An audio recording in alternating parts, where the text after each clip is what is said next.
بسم الله الرحمن الرحيم. السلام عليكم ورحمة الله تعالى وبركاته. أدبد ما سنتين القد إن جلس سعتان ودموي ميديا جروب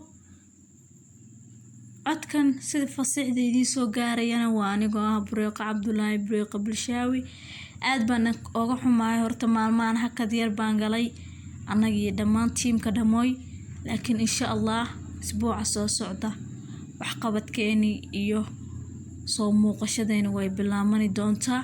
waxaa kaloo aan idin sheegayaa in aan soo sabado aniga ahaanteyda bureeq ahaanteyda, waayo hore waxaan idin dhahay waxaan idinkaga ballan qaaday in aan soo saari doono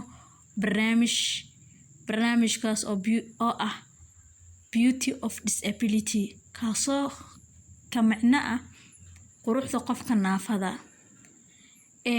mararka qaar aniga badana waxaan YouTube ugu soo biiray meel walba oo joogo waxaan uga dhawaajiyaa in ay tahay in aan soo saaro dad badan oo qaba baahiyaha gaarka, guryaha ku dhuumanaya, guryaha ku dhulmaaleysanaya, guryaha ku jira, guryaha lagu qarinayo, guryaha lagu maxal jira ku dhibaataysan in ay soo baxoon kana mid noqdon bulshada Soomaaliyeed kuwooda ugu qurquruxda badan, kuwooda ugu muuqdaan. sida aad la socotaan dhanka social media way ku yaryihiin, haddii ay ku jiroona waa dad qarsooni ugu jiro. waxaa ka mid ah dadka hadda caanka ah oo social media laga yaqaano Asad Xaajiyow iyo Faysal Wadani, anu dadkan aqaano oo hadda media laga wada yaqaano, hadda la dhahayo dadkaas waa naafa. dadkaasna waa dad naafanimadooda ku imaatay ayakoo lixaadkooda qaba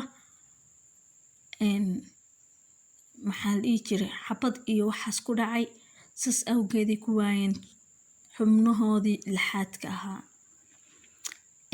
sida awgeed horaa loo yiri nin noolow naafa filo, naafanimadu meelay jirto malaha.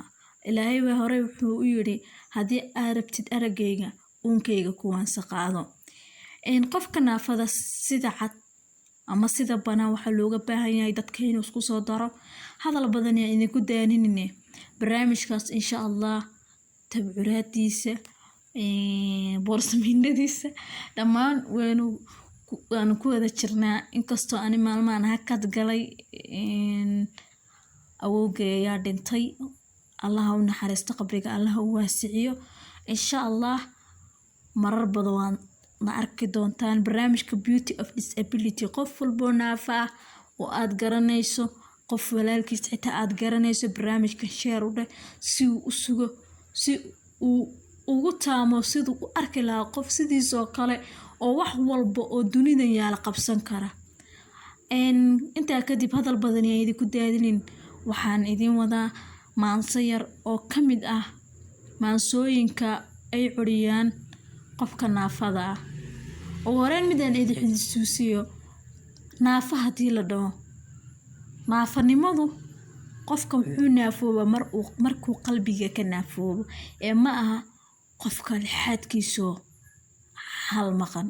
geedka hal laanoo ka maqan hooskiisa laguma waayo, so sax maaha. hal maansa idin wadaa. maansadan waxaa qoray Maxamed Yuusuf Maxamed Mooyaan. Soomaalida caado xune curyaannimo naguma caayeen, cawr naguma yeedheen, camoolow nama tidhaahdeen.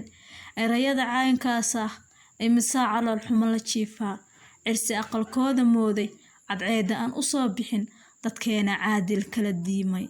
caways hadday imaan lahaayeen goobaha lagu ciyaaro, caynkuu egyahay baleega taasaa qalbigooda cishay.